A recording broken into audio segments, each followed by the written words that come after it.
ಸಮಯ 7:35 ಆಗಲಿದೆ. ಈಗ ದೆಹಲಿ ಕೇಂದ್ರದಿಂದ ಕನ್ನಡದಲ್ಲಿ ವಾರ್ತೆಗಳು. ಆಕಾಶವಾಣಿ ವಾರ್ತೆಗಳು ಓದುತ್ತಿರುವವರು PA ಸುಧಾಕರನ್. ರೈಲಾಬಾದ್ನಲ್ಲಿ ಇಂದು ನಸುಕಿನ ವೇಳೆ ಸಂಭವಿಸುವ ರೈಲು ದುರಂತದಲ್ಲಿ ಸತ್ತವರಲ್ಲಿ ಯಾರು ಬದುಕುವ ಸ್ಥಿತಿಯಲ್ಲಿಲ್ಲವೆಂದು ವರದಿಯಾಗಿದೆ.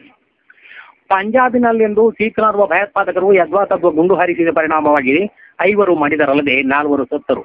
ಸತ್ತವರನ್ನ ತಕ್ಷಣ ಹರಿವ ನೀರಿನಲ್ಲಿ ಬಿಡಲಾಗಿದೆ ಎಂದು ನಂಬಲಾರ್ಹ ಮೂಲಗಳು ತಿಳಿಯಪಡಿಸಿವೆ.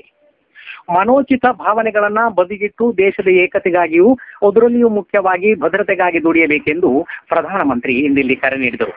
ಅವರು ಇಂದು ಅಸ್ಸಾಮಿನ ಕೊಕ್ರಾ ಬಜಾರ್ನಲ್ಲಿಂದು ಸಾರ್ವಜನಿಕ ಸಭೆಯನ್ನು ಉದ್ದೇಶಿಸಿ ಭಾಷಣ ಮಾಡುತ್ತಿದ್ದರು.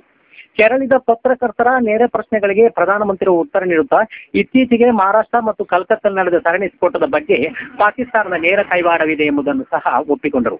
ಆದರೆ ಯಾವುದೇ ಬೆಲೆನಾದರೂ ತೆತ್ತು ಭಾರತದ ಸಾರ್ವಭೌಮತೆಯನ್ನು ರಕ್ಷಿಸಲಾಗುವುದು ಎಂದು ನೆರೆದ ಜನಸ್ತೋಮಕ್ಕೆ ಭರವಸೆ ನೀಡಿದರು. ನಗರದ ಪ್ರಸಿದ್ಧ ವಾಣಿಜ್ಯೋದ್ಯಮಿಯೊಬ್ಬರು ಇನ್ನು ತಮ್ಮ 80ನೇ ವಯಸ್ಸಿನಲ್ಲಿ ನಿಧನರಾದರು. ಪ್ರಿಯತರು ಸಾಯುವ ಮೊದಲು ಜೀವಂತವಾಗಿದ್ದರು ಎಂದು ಆಕಾಶವಾಣಿಯ ಬಾತ್ಮೀದಾರರು ತಿಳಿಸಿದ್ದಾರೆ. ಮಾನವನಿಗೆ ಉಸಿರಾಡಲು ವಾತಾವರಣದಲ್ಲಿ ಸಂತಲು ಹವೆ, ಟೂತ್ಪೇಸ್ಟ್ ಹಾಗೂ ಟ್ಯೂಬ್ಗಳಲ್ಲಿ ದೊರೆತಿದೆ ಎಂದು ನೈಸರ್ಗಿಕ ವಾಯುಮಂಡಲವು ಸಂಶೋಧನೆ ಮಾಡಿದೆ. ದಿನಾಲೂ ಮೀನು ಹಿಡಿಯಲು ಹೋಗುತ್ತಿರುವವರ ಮೀನುಗಾರರ ಬೆವರು ಸಮುದ್ರಕ್ಕೆ ಬೀಳುತ್ತಿರುವುದಿಲ್ಲ ಎಂದರೆ ಸಮುದ್ರದ ನೀರು ಉಪ್ಪುಪ್ಪಾಗಿರುವ ಕಾರಣ ಎಂದು ಭೂಗರ್ಭ ಶಾಸ್ತ್ರಜ್ಞರು ಕಂಡುಹಿಡಿದಿದ್ದಾರೆ.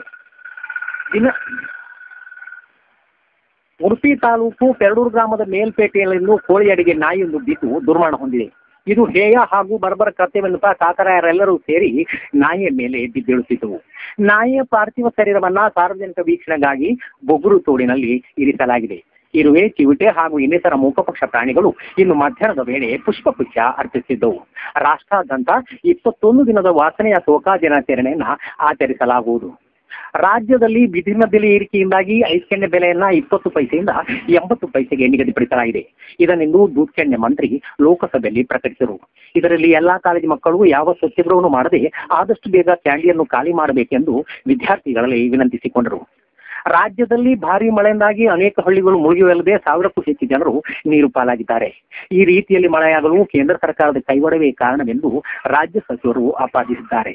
ಕವಳ ಮತ್ತು ಎಲ್ಲೆಡಕ್ಕೆ ತಿನ್ನುವ ಹಲ್ಲಿಲ್ಲದ ಮುದುಕಿರ ಸೌಲಭ್ಯಕ್ಕಾಗಿ ಇನ್ನು ಮುಂದೆ ನ್ಯಾಯಬೆಲೆ ಅಂಗಡಿಯಲ್ಲಿ ತಲಾ 2 ಕಿಲೋದಷ್ಟು ಜಗಿದಿಟ್ಟ ಕವಳವನ್ನ ಪೂರೈಸಲಾಗುವುದು. ಮತ್ತೊಮ್ಮೆ ವಾರ್ತೆಗಳ ಮುಖ್ಯಾಂಶಗಳು.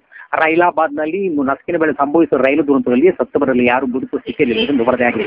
ಮನೋಚಿತ ಭಾವನೆಗಳನ್ನ ಬದಿಗಿಟ್ಟು ದೇಶದ ಏಕತೆಗಾಗಿಯೂ ಅದರಲ್ಲಿ ಮುಖ್ಯವಾಗಿ ಭದ್ರತೆಗಾಗಿ ದುಡಿಯಬೇಕೆಂದು ಪ್ರಧಾನಮಂತ್ರಿಗಳು ಕರೆ ನೀಡಿದರು. ಇಲ್ಲಿಗೆ ವಾರ್ತಾ ಪ್ರಸಾರ ಮುಕ್ತಾಯವಾಯಿತು.